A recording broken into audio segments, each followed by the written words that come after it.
Hi, I'm Tim Parry, Senior Content Manager with Multi-Channel Merchant. I'm with Jeannie Walters, the Chief Customer Experience Investigator and founder of 360Connext's.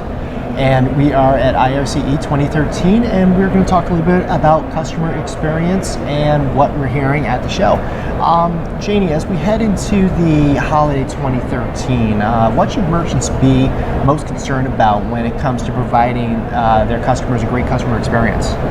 Well, I think one of the things that comes up a lot around the holidays is people are still looking for that in-store experience, and new research just came out saying that 75% of the people really still are looking for a customized in-store experience. But once they get in the store, they want to get out very quickly and check out. And so there are some innovations around city targets are now using iPads, and they go through, and if there are too many people in line, they check them out with the iPads.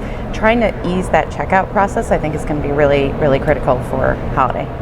Now we see the tablets being used in the in-store for that purpose. But what about other things with tablets and smartphone being added to the cross-channel mix? How important is it to drive this consistency across different devices? Well, I think what I'm excited about, and I think what I'm hearing here, which is great, is that instead of looking at it as isolated channels, the smart merchants and the smart retailers are really figuring out how to integrate those experiences where they need to be integrated.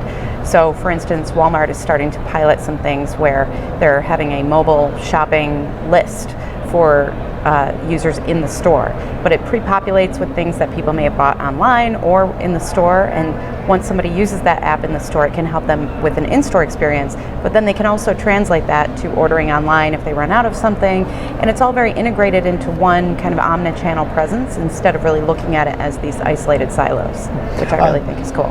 You know, I see, with the Crossdevice, I know one of the biggest challenges with Crossdevice is making sure that you can identify your customer on the phone or on their smartphone, on their tablet, on their computer at work or their home computer too.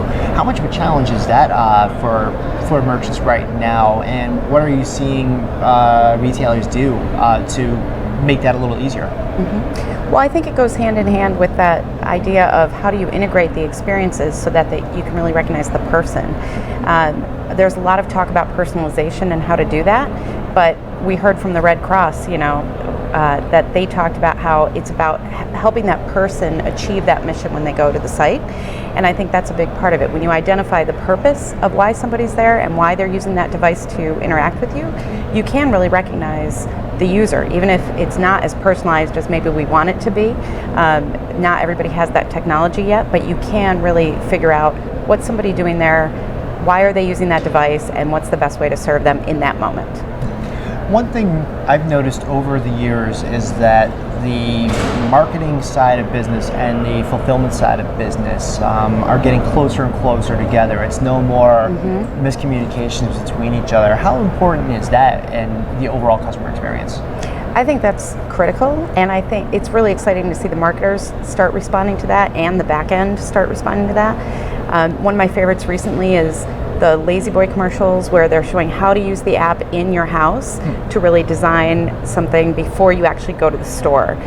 So thinking ahead of how marketing, which I'm sure is who developed that in the first place, bringing that to the in-store experience so that you're then training the people in the store to respond to people who come in and say, I use this app, what can we do together?